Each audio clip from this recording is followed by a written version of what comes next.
বাংলাদেশ সেনাবাহিনী প্রধান উপদেষ্টা তারেক রহমান সহ Pranay Kumar Varma high commission of India এর দৃষ্টি আকর্ষণ রেখে বাংলাদেশের ইন্ডিয়ান হাই কমিশনের সামনে মানববন্ধন কর্মসূচি পালন করেন শুভ বসাক। শুভ বসাক পিতা স্বর্গীয় তপন কুমার বসাক গত 26/8/2021 ইংরেজি সালে মৃত্যুবরণ করেন। তপন কুমার বসাক ননী গোপাল বসাকের ছেলে। বৈদ্যুতিক অফিসে চাকরি অবস্থায় 1994 সালে মৃত্যুবরণ করেন ননী গোপাল বসাক। ননী গোপাল বসাকের পুরান ঢাকার নবাবপুরের এর বাড়িটি পৈতৃক সূত্রে যার মালিকানাধীন হন তপন কুমার বসাক। ফ্যাসিস্ট সরকার শেখ হাসিনার আমলে জমিটি দখলে রেখেছিলেন আওয়ামী দোসররা। বর্তমানে সেই জমিটি ফিল্মি স্টাইলে দখলে নিয়েছেন বিএনপির নামধারী কিছু নেতাকর্মী।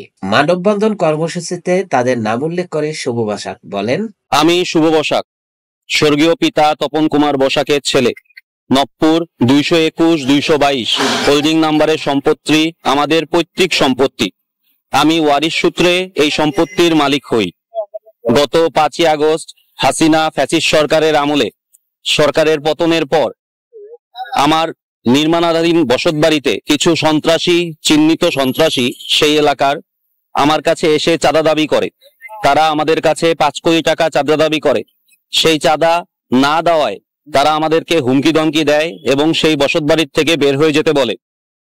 সেই চিহ্নিত সন্ত্রাসীর মধ্যে সেখানকার কাউন্সিলর 34 নং ওয়ার্ডের মামুন এবং আসিফুল্লাহ সৈকত, আজহারুল হক খান তারা প্রধান ছিলেন।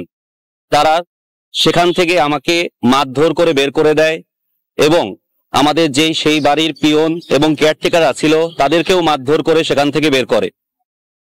আমি সংখ্যালঘিষ্ঠ সম্প্রদায়ের একজন সাধারণ নাগরিক। আমার বসতবাড়ির থেকে আমাকে বের করে দেওয়ার পর আমি আমার জীবনের হুমকিতে আছি। আমি আমার বসতবাড়িতে যেতে পারছি না এবং বিভিন্নভাবে বিভিন্ন জায়গায় লুকিয়ে বেড়াচ্ছি।